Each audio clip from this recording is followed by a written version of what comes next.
జనసేన నుంచి ఎంపీకి ఎవరికి వస్తుంది అని చెప్పేసి అన్నారు సార్. అసలు ఎలా, ఏ రకంగా సార్, ఏ క్యాలిక్యులేషన్లో వస్తుంది సార్ అది? ఎందుకంటే ఉన్నది 21 మంది జనసేన నుంచి, అంటే మన అది ఏ మనుషులైనా కూడా, కానీ పార్టీ అయితే జనసేన కదా, వాళ్ళు అందులో గెలిచారు కదా.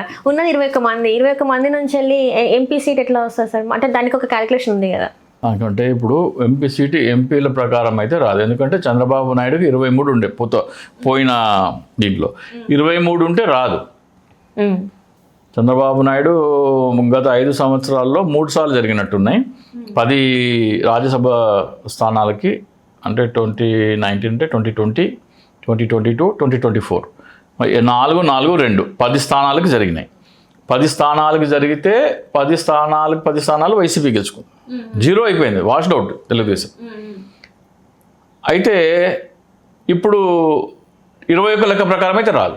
ఎందుకంటే 23 ఉన్న తెలుగుదేశం కూడా రానప్పుడు 21 దానికి ఎట్లా రావాలా? ఇప్పుడు ఏం చేయాలా? జనసేన పార్టీ నుంచి ఎన్నికల కంటే ముందర ఒక ఒప్పందం చేసుకుందామని చెప్పారు. ప్రతి దీంట్లో 30% జనసేన, 10% బీజేపీ, 60% తెలుగుదేశం, అట్లా పదవులు పంచుకుందాం అనుకున్నారు. సో మొన్న వీళ్ళు రాజీనామా చేస్తే 4 ఎన్నో వచ్చినాయి.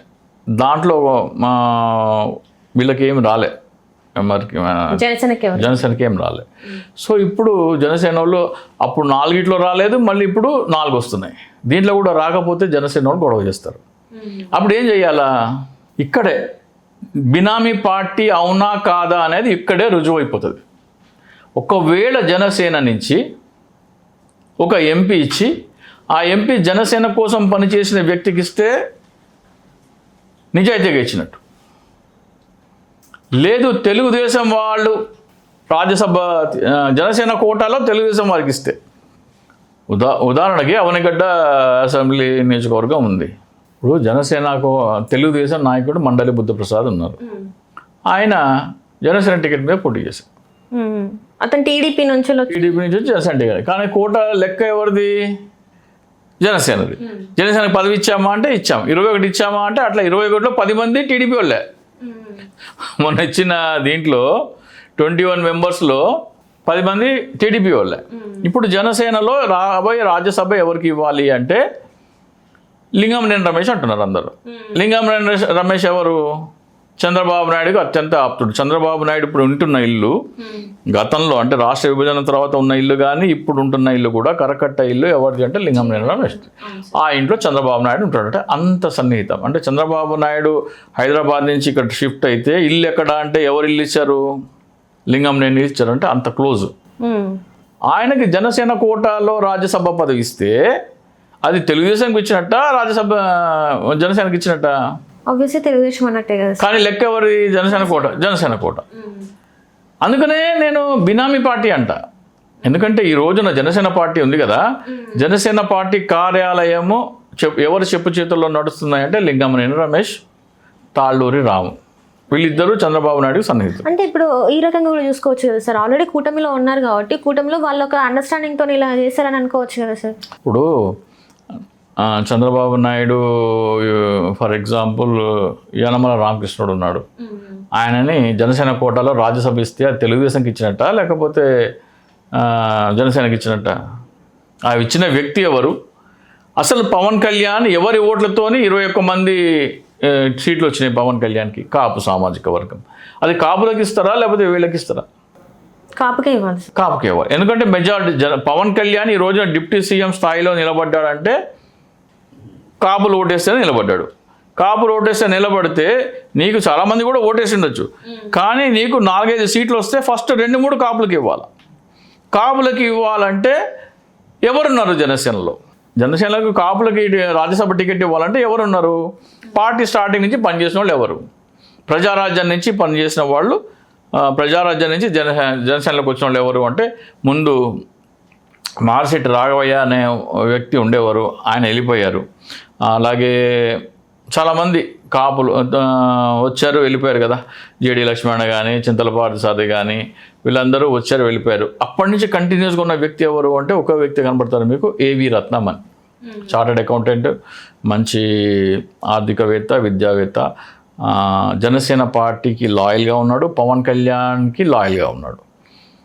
కాపు సామాజిక వర్గం. అతనికి ఇస్తే జనసేన కోటాకి ఇచ్చారు అని మనం నమ్మొచ్చు. లేదు లింగమనేని రమేష్కి ఇస్తే బినామీ పార్టీ అనే దానికి ఇది ఒక ఆమోద ముద్ర. లింగమనేని రమేష్కి జనసేన కోటాలో రాజ్యసభ ఇస్తే లింగమనేని రమేషే కాదు, లింగమనేని రమేష్ కాకుండా ఏ కమ్మ సామాజిక వర్గం వారికి ఇచ్చినా సరే కాపు ఓట్లు వేయించుకొని కమ్మ వారికి పదవులు కట్టుబెడతాంటే ఎట్లా?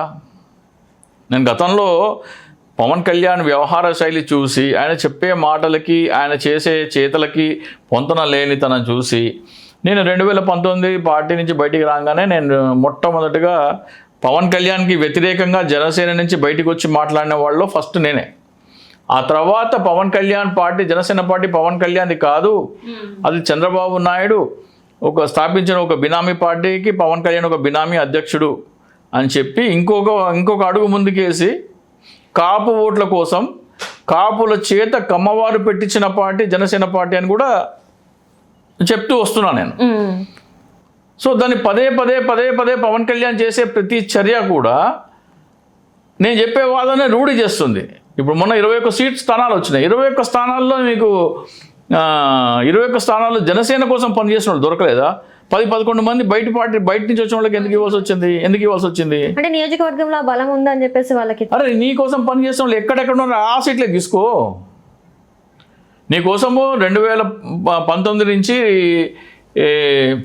24 వరకు ఎవరెవరు ఎక్కడెక్కడ పనిచేశారు. ఫర్ ఎగ్జాంపుల్ కైకులూరు ఉంది, అక్కడ బివి రావు ఉన్నారు.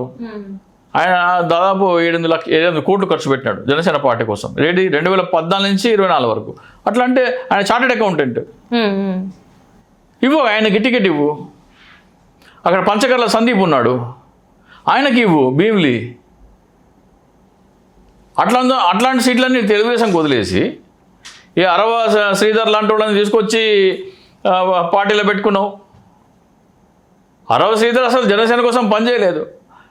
అక్కడ ఒక సాఫ్ట్వేర్ ఇంజనీర్, టీసీఎస్లో పనిచేసే ఒక సాఫ్ట్వేర్ ఇంజనీర్ పనిచేసినాడు. ఆయనకి టికెట్ ఇస్తా అని రాజీనామా చేయించినాడు పవన్ కళ్యాణ్. టికెట్ ఇస్తా అని రాజీనామా చేసి అతను టికెట్ ఇవ్వలేదు.